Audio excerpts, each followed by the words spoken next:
সবাইকে স্বাগত জানাচ্ছি আজকের শনিবারের মেডিটেশন সেশনে। আমাদের আজকের সেশনের যেটা টপিক সেটা হচ্ছে গ্রে। গ্রে বলতে আসলে এটাকে বোঝানো হয়েছে, গ্রে মানে এই চুলের কালার গ্রে সেটা নয়। গ্রে মানে হচ্ছে আসলে আমাদের যেটা দৃষ্টিভঙ্গি সেটাকেই আমরা এখানে উল্লেখ করেছি। অর্থাৎ আমাদের ব্রেইন এবং এমনভাবে আসলে তৈরি, এমনভাবে এটা বিবর্তিত হয়েছে যে আমরা সবকিছুকে মানে দুটো পোলের মাধ্যমে দেখি, যে হয় সাদা অথবা কালো, ভালো অথবা মন্দ। এটা করার কারণ হচ্ছে এই যে আমরা যখন ইভলিউশনারি, যখন আমরা আসলে খুব প্রকৃতির সাথে যুদ্ধ করে বাঁচতাম, সে সময় আমাদেরকে প্রতি মুহূর্তে একটা বিপদের আশঙ্কার মধ্যে থাকতে হতো, এবং সেই আশঙ্কার কারণে আমরা কখনোই নিশ্চিত ছিলাম না যে কখন আমাদের শিকার জুটবে অথবা কখন আমরা নিজেরাই শিকারে পরিণত হব। তো সেই অবস্থা থেকে বাঁচার জন্য ব্রেন এমনভাবেই বিবর্তিত হয়েছে যে একটা জিনিস বিপদ অথবা বিপদ না এভাবেই দেখতে পায়। অর্থাৎ এটা একজন হয় ফ্রেন্ড অথবা ফো বা শত্রু, হয় বন্ধু অথবা শত্রু, এর মাঝামাঝি কিছু আমরা কল্পনা করতে পারি না। তো আজকে আমি গতকাল একটা পডকাস্ট দেখছিলাম ডেভিড ইগলম্যানের সাথে, আরেকজন অ্যাস্ট্রোফিজিসিস্ট, ওনার নামটা আমার মনে নেই। তো ওনার মানে লেটেস্ট পডকাস্ট, ওটা ইনার কসমস পডকাস্টের নাম, সিরিজের নাম। তো ওখানে উনি নোবেল বিজয়ী, এবং ওই অ্যাস্ট্রোফিজিসিস্ট উনি নোবেল পেয়েছেন এই কারণে যে উনি মহাবিশ্ব যে সম্প্রসারিত হচ্ছে এই তত্ত্বটি উনি আবিষ্কারের জন্য, এবং এটার পিছনে যে ডার্ক এনার্জির প্রভাব আছে বা ডার্ক ম্যাটারের প্রভাব আছে, এই জিনিসগুলি নিয়েই ওনার নোবেল পুরস্কার পাওয়া। তো এই পডকাস্টে আসলে ওনারা এটাই ডিসকাস করছিলেন যে সম্ভাবনা, সবকিছুর ভিতরে অনেক সম্ভাবনা থাকে। যেমন না জানা নিয়ে আমরা অনেক সময় দ্বিধাগ্রস্ত হই যে আমি এই জিনিসটা জানি না, বা আমরা এই বিষয়ে আমাদের জ্ঞান কম, তাহলে এটাকে আমরা লজ্জাস্কর মনে করি। আমরা মনে করি যে সবকিছু জানতেই হবে। যেমন সাইকিয়াট্রিতে একটা বিষয় আছে যে ডায়াগনোসিস নিয়ে অনেকে খুব মানে অত্যন্ত বেশি পরিমাণ কনসার্ন, যে ডায়াগনোসিস করতে হবে। রোগীদের ভিতরেও আছে, আবার চিকিৎসকরাও এটাও আমরা অনেক সময় চেষ্টা করি যে ডায়াগনোসিস করার জন্য, কিন্তু যে আসলে সবকিছুকে যে একেবারে ক্যাটাগরাইজ করতে হবে সেটাও কিন্তু এই ধারণাটাও সঠিক না। তো ওনাদের আলোচনাটা হচ্ছে এটাই যে আসলে আমাদের সবকিছুকে যদি আমরা সম্ভাবনার মধ্যে রাখি, যে অনেক কিছুই সম্ভব, আমরা কোনো কিছুকে, কারণ সায়েন্সের কিন্তু এটাই একটা বৈশিষ্ট্য যে কোনো কিছুকে ধ্রুব বলে মনে করার কিছু নেই। কারণ আমরা মনে করি যেমন আলোর গতি হচ্ছে একটা ধ্রুব, কিন্তু এইটারও অনেক রকম ফ্লজ আছে, এমন অনেক তত্ত্ব আছে, বা এমন অনেক রকম যেটা হাইপোথিসিস হোক, বা এমন অনেক বৈজ্ঞানিক পর্যবেক্ষণ আছে, সেটাতে কিন্তু এটা প্রতীয়মান হয় না যে আসলেই আলোর গতি সর্বোচ্চ। কারণ আলোর চাইতে বেশি গতিতেও অনেক কণা আছে, সে ভার্চুয়াল কণা, তারা আলোর চাইতে বেশি গতিতেও চলাফেরা করে। তো সেই ধরনের কণাগুলি তো আসলে আলোর গতিকে, এই যে ধ্রুব, এটাকে নস্যাৎ করে দেয়। তা আমাদের দৃষ্টিভঙ্গিটাকে এই সাদা অথবা কালো, ইয়েস অথবা নো, এর ভিতরে রাখার সবচাইতে বড় সমস্যাটা হচ্ছে যে আমাদের ভিতরে সবসময় আমরা দ্বন্দ্বের মধ্যে পড়ি। সে দ্বন্দ্ব হচ্ছে যে আমরা যখনই কারোর সাথে ইন্টারেক্ট করি, আগেই আমাদের চিন্তা থাকে যে এই লোকটা কি ভালো অথবা মন্দ, অথবা আমরা একে আমার জন্য ক্ষতিকর নাকি আমার জন্য উপকারী, নাকি নিউট্রাল, ক্ষতিকর অথবা ক্ষতিকর না। তাহলে ইয়েস অথবা নো এর মাঝে যেটা থাকে সেটাকেই হচ্ছে গ্রে। অর্থাৎ হোয়াইট, সবকিছুকে ব্ল্যাক অথবা হোয়াইট হতে হবে এমন কোনো কথা নেই। তাহলে ভালো অথবা মন্দ, আসলে এই জিনিসটা অবিমিশ্র, অর্থাৎ এটা একটা মিক্সচার। ভালো যেরকম, মন্দ যেরকম, এগুলি আসলে দুটো, আমরা যদি দুটো রং কল্পনা করি, কালো এবং সাদা, সেই দুটোকে একত্রে মিশালে যেটা হবে সেটাই হচ্ছে গ্রে। তাহলে আমাদের চারিদিকের জগৎ বা সমস্ত কিছু হচ্ছে গ্রে দিয়েই তৈরি, কিন্তু আমরা কেবল দেখতে শিখি হয় কালো অথবা সাদা। তো এটা নিয়ে আমাদের মেডিটেশন আমরা শুরু করছি। আমরা নিঃশ্বাসের এক্সারসাইজ করব, ব্রিদিং এক্সারসাইজ। 1 থেকে 4 গুনতে গুনতে চোখ বন্ধ করে শ্বাস নিব, ধীরে ধীরে নাক দিয়ে শ্বাস ধরে রাখবো মনে মনে 1 থেকে 4 গুনতে গুনতে। এবার নাক দিয়ে ধীরে ধীরে শ্বাস ছাড়তে থাকবো মনে মনে 1 থেকে 6 গুনতে গুনতে।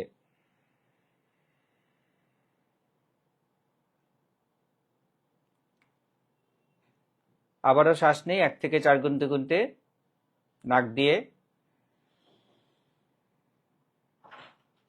শ্বাস ধরে রাখি মনে মনে 1 থেকে 4 গুনতে গুনতে।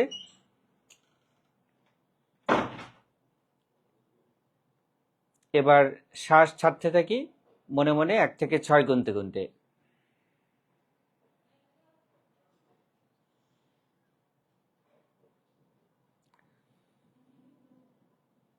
আমরা এখন মেডিটেশনের মধ্যেই আছি। আমাদের আজকের যে বিষয়টা সেটা আমাদের ভিতরে প্রতি মুহূর্তে বিভিন্ন রকম চিন্তা ভাবনা চলে আসে এবং সেই চিন্তার একটা বড় অংশ হচ্ছে আমাদের বিভিন্ন বিষয়ে বিশ্লেষণ। সেটা আমাদের চিন্তা নিয়ে বিশ্লেষণ হতে পারে, বাইরের যে কোনো বিষয় নিয়ে বিশ্লেষণ হতে পারে, এবং এই ধরনের যে কোনো বিশ্লেষণেরই একটা সিদ্ধান্ত আমাদের ভিতরে চাপ তৈরি করে যে আমাদেরকে যে কোনো একটা পক্ষ বেছে নিতে হবে। যেমন একটা ডিসিশন যদি এরকম হয় যে আমি আজকে সকালে কি রান্না করব, তখন আমরা এটাই চিন্তা করি যে আমাকে একটা ডিসিশন নিতেই হবে, যেটা আমরা অনেক সময় প্ল্যানিংও বলি। তো সেটা স্বল্প মেয়াদী হোক বা দীর্ঘ মেয়াদী হোক, যখনই আমরা এইভাবে ডিসিশন নিতে যাই তখন যেটা হয়, সেই ডিসিশন যেটাই নেই না কেন অনেক সময় আমাদের ভিতরে দ্বিধাদ্বন্দ্ব চলে আসে যে আমার ডিসিশনটা কি সঠিক হলো নাকি ভুল হলো। তাহলে ভুল বা সঠিক অর্থাৎ সেই ব্ল্যাক অ্যান্ড হোয়াইট, এইটার ভিতরে যদি আমরা না থাকতে চাই, কেন আমরা না থাকাটা উত্তম, সেটা হচ্ছে যে এটার ভিতরে থাকলে পর আমাদের ভিতরে দ্বন্দ্বমূলক সবকিছুর মধ্যেই আমরা কেবল দ্বন্দ্বই খুঁজবো, যে এই কাজটা কি আমি ভালো করলাম না খারাপ করলাম, এটা কি আমার উচিত হলো না অনুচিত হলো। তাহলে উচিত অনুচিত খারাপ ভালো এগুলির ঊর্ধ্বে যদি আমরা উঠতে পারি, সেটাই হচ্ছে যে সেই সবকিছুর অবিমিশ্রভাবে দেখতে শেখা, বা এটাকে এইভাবেই মনে করা যে জগতের সবকিছুর মধ্যে আমরা যা কিছু ভালো মনে করি সেই ধরনের ভালো বৈশিষ্ট্য আছে, আবার যেগুলিকে খারাপ মনে করি সেই ধরনের খারাপ বৈশিষ্ট্য আছে। এবং সবচাইতে পরম একটি বাস্তবতা হচ্ছে যে এই যে ভালো অথবা মন্দ, এটা আমাদের মস্তিষ্ক প্রসূত, কারণ প্রকৃতিতে কোনো কিছু ভালো বা মন্দ বলে কোনো নির্ধারিত কোনো কিছু না। আবারও ব্রিদিং এক্সারসাইজ 1 থেকে 4 গুনতে গুনতে শ্বাস নেই, 1 থেকে 4 গুনতে গুনতে শ্বাস ধরে রাখি,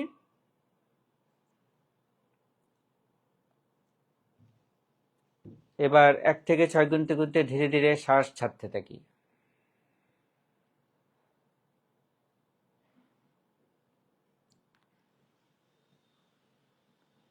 আবারও শ্বাস নেই 1 থেকে 4 গুনতে গুনতে ধীরে ধীরে,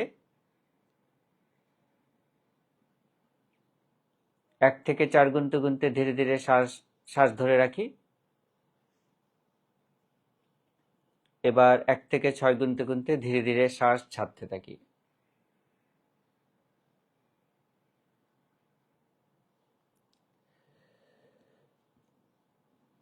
তাহলে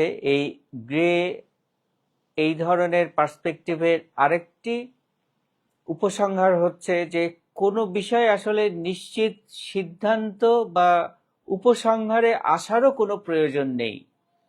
যেমন একটা বিষয়ে এক একজনের এক এক রকম অভিমত থাকতে পারে। এখন প্রত্যেকের কাছে তার নিজস্ব অভিমতটাই সঠিক, কিন্তু প্রত্যেকে চিন্তা করে যে আমার অভিমতটা সঠিক, অন্যদেরকেও এটাকেই মেনে নিতে হবে বা মেনে নেওয়া উচিত। কেন অন্যরা মেনে নিতে পারছে না? এটা তো এত সহজ সত্য বলে আমি জানি, এবং আসলেই এটা সত্য, আমি মানি, আমি নিশ্চিত, আমি বিশ্বাস করি। তাহলে এই সত্যটা অন্যরা কেন বিশ্বাস করতে পারছে না? তো এইটা হচ্ছে সেই হোয়াইট এবং ব্ল্যাক এর মধ্যে সবসময় যে দ্বন্দ্ব। আমার চিন্তা, আমার ধারণা, এবং আরেকজনের চিন্তা, আরেকজনের ধারণা, এই দুটোকে আমরা সবসময় এক করতে চাই। কিন্তু আমরা যদি গ্রে এরিয়ার ভিতরে চিন্তা করি, তাহলে হচ্ছে এটাই যে আমার কাছে এটা পরম সত্য, আবার আরেকজনের কাছে তার যেটা বিশ্বাস, তার যেটা ধারণা, তার যে দৃষ্টিভঙ্গি, সেটা তার কাছে ওই একই রকম পরম সত্য। তাহলে এই যে ইয়েস অথবা নো, এ অথবা বি অথবা সি অথবা ডি, এইগুলির মধ্যে আলাদা পার্থক্য করার কিছু নাই, এগুলির ভিতরে কম্পেয়ার করার কিছু নাই যে কোনটা ভালো ক্রমানুসারে সাজাতে হবে। এগুলি হচ্ছে সবই ভিন্ন এবং ইউনিক, অর্থাৎ অনবদ্য প্যাটার্ন বা বিন্যাস বা ডিজাইন। তাহলে এইভাবে যদি আমরা দেখি যে কোনোটাকে জাস্টিফাই না করে, কোনোটাকে ক্রিটিসাইজ না করে বা স্ক্রুটিনাইজ না করে যে কোনটা ভালো কোনটা মন্দ, সবকিছুই নেচারের, প্রকৃতির এক একটা প্রকাশ মাত্র। আবারও ব্রিদিং এক্সারসাইজ 1 থেকে 4 গুনতে গুনতে শ্বাস নেই, 1 থেকে 4 গুনতে গুনতে শ্বাস ধরে রাখি, 1 থেকে 6 গুনতে গুনতে ধীরে ধীরে শ্বাস ছাড়তে থাকি।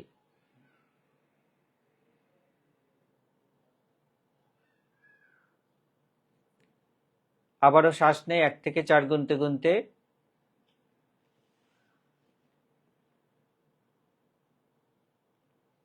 1 থেকে 4 গুনতে গুনতে শ্বাস ধরে রাখি,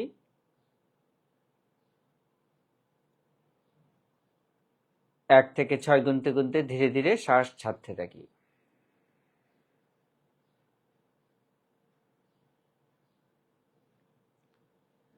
আমরা এবার পরবর্তী 1 মিনিট বা 2 মিনিট আমাদের মেডিটেশনের মধ্যেই আমরা এরকম কিছু আমাদের ভিতরে চিন্তা নিয়ে আসব সচেতনভাবে।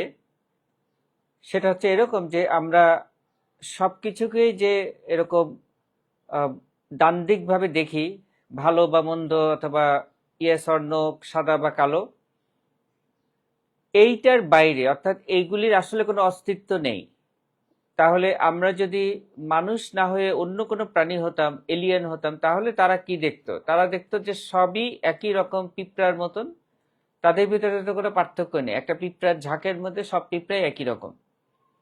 তাহলে আমরা যদি এরকম ভাবে দেখি যে আসলে এই যে ইয়েস নো, সাদা কালো, বিভিন্ন রকম যে ক্যাটাগরাইজ আমরা করে আসছি, ইন গ্রুপ আউট গ্রুপ করে আসছি, এই জিনিসগুলি প্রত্যেকের আলাদা আলাদা, এবং আসলে বাস্তবতা হচ্ছে যে এগুলি খুবই ক্ষুদ্র দৃষ্টিভঙ্গির প্রকাশ মাত্র।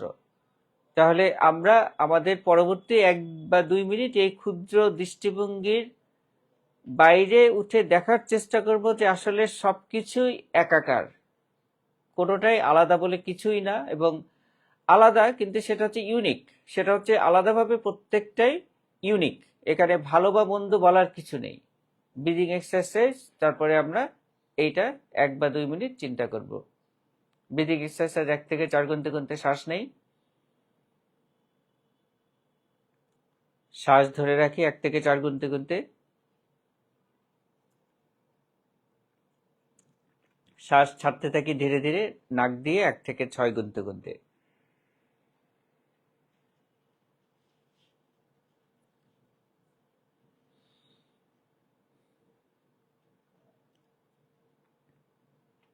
ভালো বা মন্দ বলে কিছুই নেই, সাদা কালো বলে কিছুই নেই, এগুলি আমাদের পারসেপশন।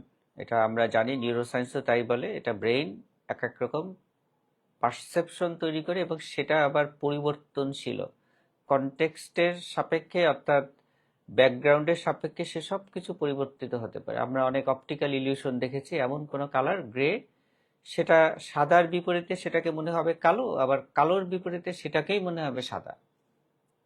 আবারও ব্রিদিং এক্সারসাইজ আমরা চিন্তা করতে থাকি, শ্বাস নেই, শ্বাস ধরে রাখি,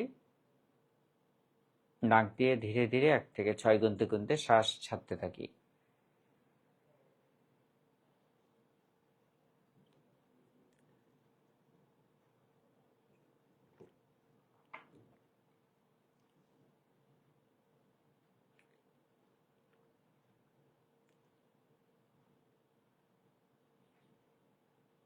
এর মধ্যে আরেকবার ব্রিদিং এক্সারসাইজ 1 থেকে 4 গুনতে গুনতে শ্বাস নেই, শ্বাস ধরে রাখি, 1 থেকে 6 গুনতে গুনতে ধীরে ধীরে শ্বাস ছাড়তে থাকি।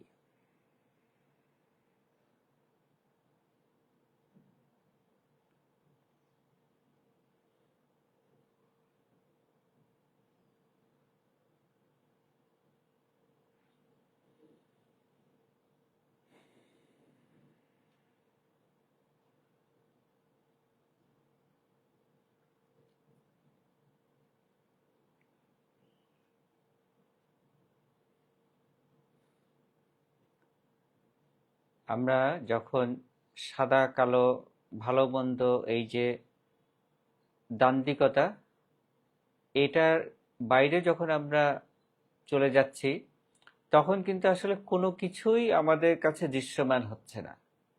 তাহলে এটাই হচ্ছে সেই ফিল্টারের বাইরে চলে যাওয়া, যেটা আমরা গত সেশনেও আলোচনা করেছি, যেখানে আসলে কোনো কিছুই নাই, মানে সবকিছু অস্তিত্বহীন। আসলে সেটাই হচ্ছে রিয়ালিটি, এবং সেটাই হচ্ছে ইটারনাল এনার্জি বা ইটারনাল কনসাসনেস। সেখানে আসলে কোনো পজিটিভ নেগেটিভ বলেও কিছু নাই, কারণ আমরা যা কিছু শিখেছি আমাদের জন্মের পর থেকে, আমাদের মস্তিষ্কে আমাদের স্মৃতিতে যা কিছু আছে সবকিছুর সাথে কোনো না কিছু ট্যাগিং করা আছে। যেমন একটা সুন্দর দৃশ্য, একটা ফুল, সেটার সাথে সুন্দর, গুড, পজিটিভ এরকম ট্যাগিং। আবার যা কিছু আমাদের কাছে আমাদের ইমোশন, নেতিবাচক ইমোশন তৈরি করেছে, সেগুলির সাথে ট্যাগিং হচ্ছে নেতিবাচক ট্যাগিং। তাহলে এইগুলিকে যদি আমরা বাদ দিই, তাহলে কিন্তু কোনো কিছুই আর থাকে না। তাহলে এই যে কিছুই থাকা না থাকা, অস্তিত্বহীনতা, এটাই হচ্ছে প্রকৃত অস্তিত্ব, যেটাকে আমরা কোনোভাবে সংজ্ঞায়িত করতে পারবো না। কারণ সংজ্ঞায়িত করার চেষ্টা মানেই হচ্ছে সেটাকে একটা ট্যাগ দেওয়ার চেষ্টা, যেটা আমাদের অজানা অসীম, সেটাকে সীমাবদ্ধ করার প্রয়াস। আবারও ব্রিদিং এক্সারসাইজ 1 থেকে 4 গুনতে গুনতে শ্বাস নেই। 1 থেকে 4 গুনতে গুনতে শ্বাস ধরে রাখি। 1 থেকে 6 গুনতে গুনতে ধীরে ধীরে শ্বাস ছাড়তে থাকি।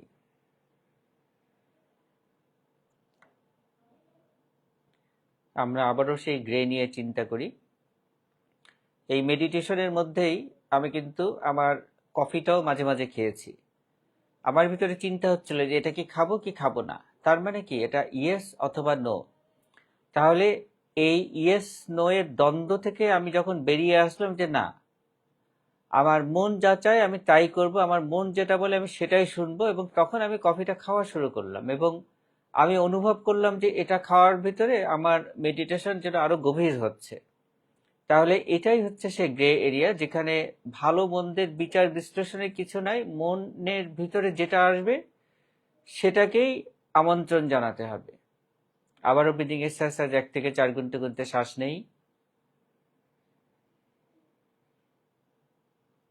1 থেকে 4 গুনতে গুনতে শ্বাস ধরে রাখি। 1 থেকে 6 গুনতে গুনতে ধীরে ধীরে শ্বাস ছাড়তে থাকি।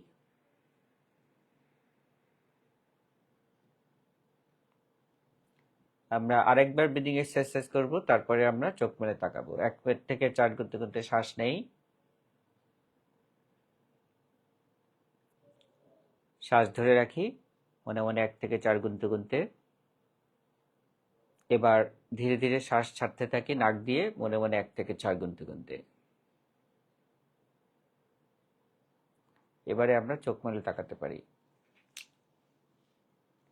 তাহলে ফেসবুক লাইভের সেশনে সবাইকে অনেক ধন্যবাদ থাকার জন্য। আশা করি আগামী সপ্তাহে আবার দেখা হবে।